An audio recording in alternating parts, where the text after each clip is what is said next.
Wherever you go, whatever you do, throw a little at it. Omax, Vest and Briefs. Kanyakumari அருகே வேர்கிளம்பி பகுதியில் அமைந்துள்ள பல ஆயிரம் ஆண்டுகள் பழமை வாய்ந்த கல் தூண்களாலான பத்ரகாளி அம்மன் கோயிலை தனிநபர் ஒருவர் ஆக்கிரமித்துள்ளதாகவும் கோயிலை இடிக்க முயற்சி நடைபெற்றதாகவும் இந்து முன்னணி நிர்வாகிகள் தெரிவித்துள்ளனர். இந்நிலையில் அந்த பழமை வாய்ந்த கோயிலில் பூஜைகள் செய்ததோடு அந்த இடத்தை பார்வையிட்டு இந்து முன்னணியின் மாநில துணைத் தலைவர் ஜெயக்குமாரிடம் எமது செய்தியாளர் அருள்குமார் நடத்திய கலந்துரையாடலை தற்பொழுது பார்க்கலாம். கன்னியாகுமரி மாவட்டம் கண்ணனூர் ஊராட்சிக்குட்ட உட்பட்ட வேர்கிளம்பி பகுதியில் தான் நாம் நின்று கொண்டிருக்கிறோம். இந்த பகுதியில் ஒரு பழமையான கோயில் அமைந்திருக்கிறது.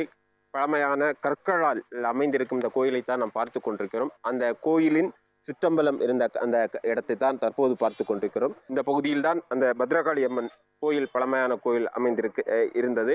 ஏதோ ஒரு படையெடுப்பு அல்லது ஏதோ ஒரு பேரழிவு ஏற்பட்ட போது இந்த கோயில் சில பகுதிகள் அழிந்திருக்கிறது.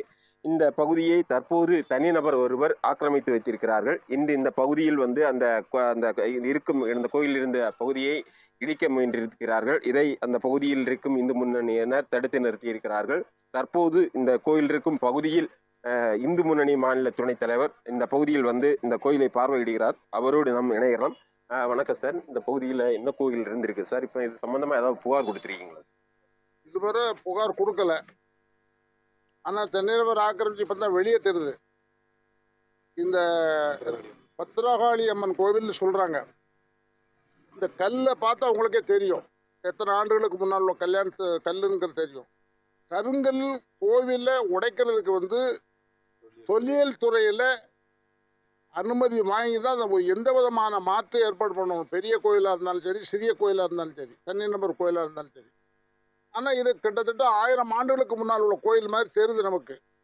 ஆனால் இதை ஏதோ ஒரு காரணத்தினால என்ன காரணத்தினாலும் அழிஞ்சிருக்குது. அதனால் ஆக்கிரமிப்பாளர்கள் திட்டமிட்டு செய்த சதியாக கூட இருக்கலாம்.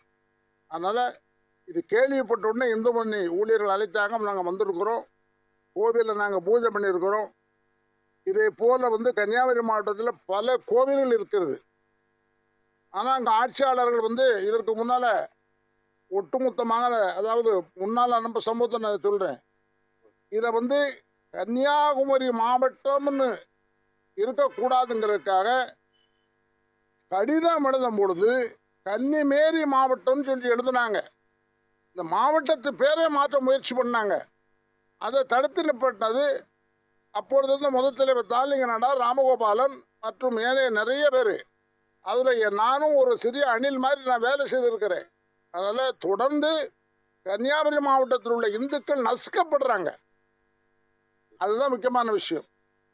இந்த பகுதியில் அமைந்திருக்கும் ஆலயம் குறித்து இந்த பகுதியை சார்ந்த இந்து முன்னணி மூத்த நிர்வாகிகள் பல புகார்கள் அனுப்பியிருக்கிறார்கள். அதே நேரத்தில் மாநில நிர்வாகிகள் இன்று வந்திருக்கிறார்கள். அவர்களும் மாநில அளவில் மாநில அரசுக்கு பல புகார்கள் அனுப்ப இருக்கிறார்கள். உடனே அரசு நடவடிக்கை எடுக்கப்படவில்லை என்றால் பல கட்ட போராட்டங்களில் ஈடுபட போவதாக இந்து முன்னணியினர் தெரிவித்திருக்கின்றனர்.